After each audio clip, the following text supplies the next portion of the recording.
Hari ini waktu bangun tidur kami dikejutkan dengan cuaca di luar yang kembali serba putih ya, karena semalam turun salju. Mungkin bukan malam-malam banget, tapi mungkin menjelang pagi ya, karena waktu pagi saya samar-samar dengar ada suara mobil truk yang lewat bersihin salju, tapi saya terlalu ngantuk dan nggak terlalu bangun pagi. Hari ini agak siang bangunnya, jadi ya baru jam 9 baru saya bangun dan keluar, lihat semua sudah putih dan anak-anak saya udah di luar, yang perempuan udah main salju di luar. Tapi hari ini saya punya program, yaitu beresin rumah, karena hari ini saya libur kerja dan saya udah gatel mau bersih-bersih di rumah, karena rumah saya udah kacau balau, kotor banget, dan saatnya mengganti hiasan Natal, beresin dan masukin kembali ke tempat penyimpanan, karena Natal sudah lewat dan ya sudah saatnya semua diberesin dan disimpan untuk tahun depan. Jadi saya hari ini dibantu suami saya beresin rumah, tapi nggak lama karena suami dan anak-anak saya semua seharian hari ini main di luar, main es hoki lagi di luar. Jadi saya punya waktu sendiri untuk beresin semua, dan bagusnya nggak ada orang, jadi saya bisa leluasa. Dan ya awal tahun ini memang banyak masalah yang bikin bikin gundah gulana juga ya. Jadi mungkin memang ada hal-hal yang memang Tuhan izinkan untuk terjadi dan bikin kita mungkin kehilangan damai sejahtera gitu ya. Tapi kita harus tetap menjaga supaya damai sejahtera itu tidak hilang, dan apapun yang terjadi kita harus tetap kuat dan tetap sabar menjalani kehidupan ini ya. Bisa dilihat rumah saya kacau balau, semua barang-barang berantakan. Jadi waktu saya bangun tidur tuh udah disambut sama semua yang serba kacau balau, berserakan di mana-mana.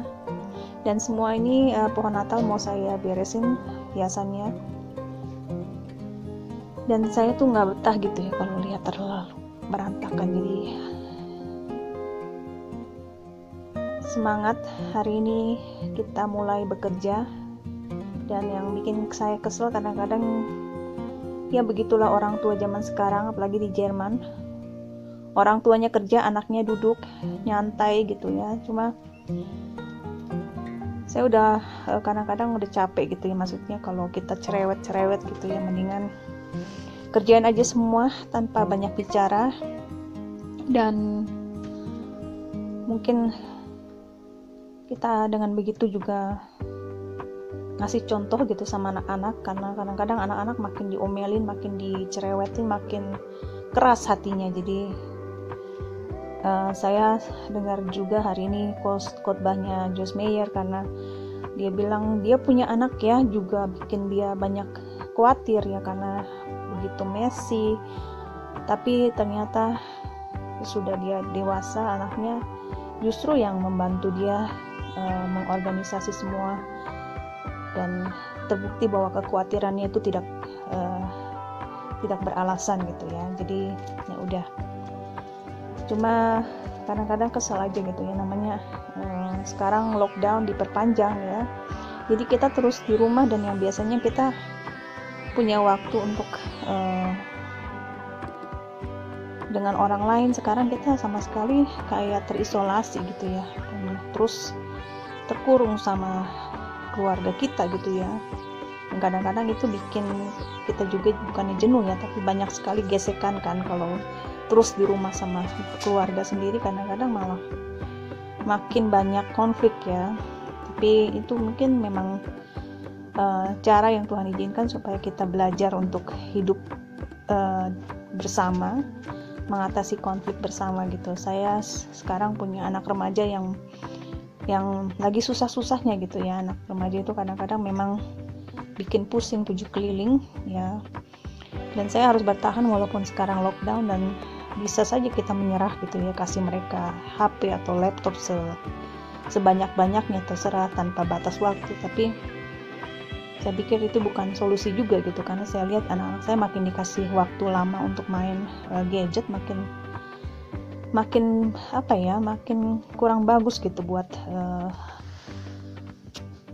mereka gitu. Kayak mereka makin kayak kurang semangat untuk berinteraksi, kurang semangat untuk kerjain hal-hal yang lain, cuma mau sibuk sama gadget aja gitu. Jadi saya harus bertahan walaupun dapat pertentangan keras dari anak-anak saya, karena mereka kayaknya menganggap saya jahat karena saya nggak kasih mereka waktu banyak untuk main gadget ya. Jadi saya nggak mau menyerah dengan sikap mereka yang kayak sakit hati gitu ya sama saya, karena saya nggak kasih mereka kan.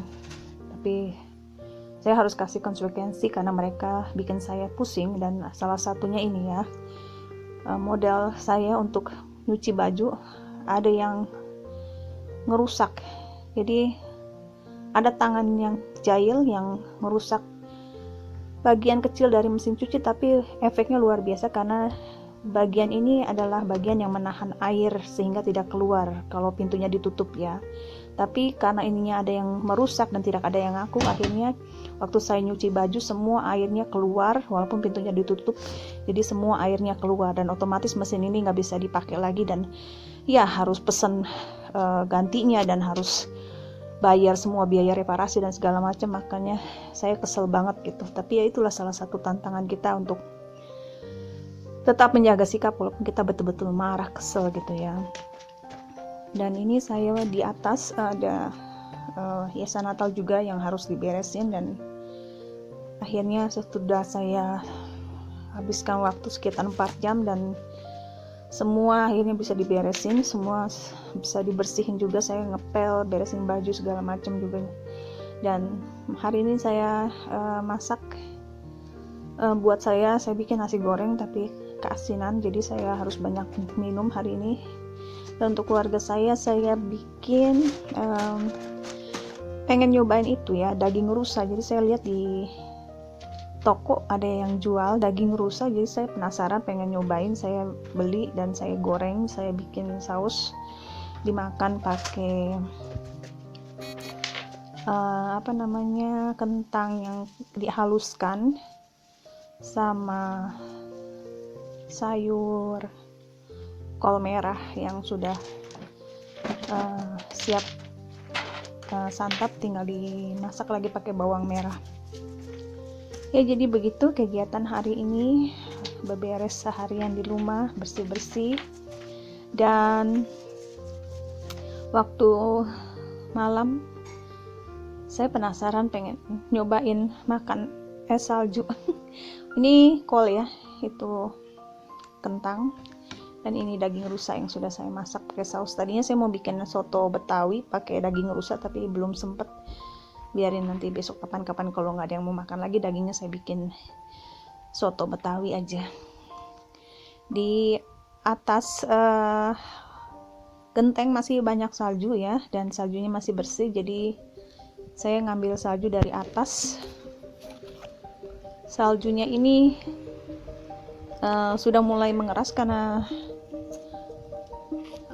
kalau suhunya terlalu dingin kan, kalau baru turun tuh saljunya masih lembut ya, tapi kalau sudah agak lama, pagi kalau sudah sempat mencair jadi dia keras, jadi kayak es batu gitu. Tapi ini masih ada yang lembut, jadi saya ambil dari atas genteng dan lebih bersih daripada kalau ambil dari bawah ya. Kalau di atas genteng kan nggak ada yang injak-injak, kalau dari bawah kan mungkin udah ada yang injak mungkin kucing atau apa gitu kan. Kalau di sini di atas dari genteng masih bersih. Tuh sampai bongkahannya gede banget ya kelihatan. Tapi saya nggak bikin es sirup, saya bikin ini pakai gula merah sama santan. Saya masak pakai daun pandan, jadi iseng aja pengen bikin kayak buat dessert ya, bikin cuci mulut habis makan. Saya pengen makan yang manis-manis, jadi saya bikin kayak begini aja buat cuci mulut. Oke, terima kasih sudah ikutin kegiatan saya dari pagi sampai malam hari ini. Sampai ketemu di video berikutnya. Jangan lupa yang belum subscribe, klik tombol subscribe dan ya, aktifkan juga notifikasinya supaya nggak ketinggalan video-video lain dari saya. Sampai ketemu di video berikutnya. Ya.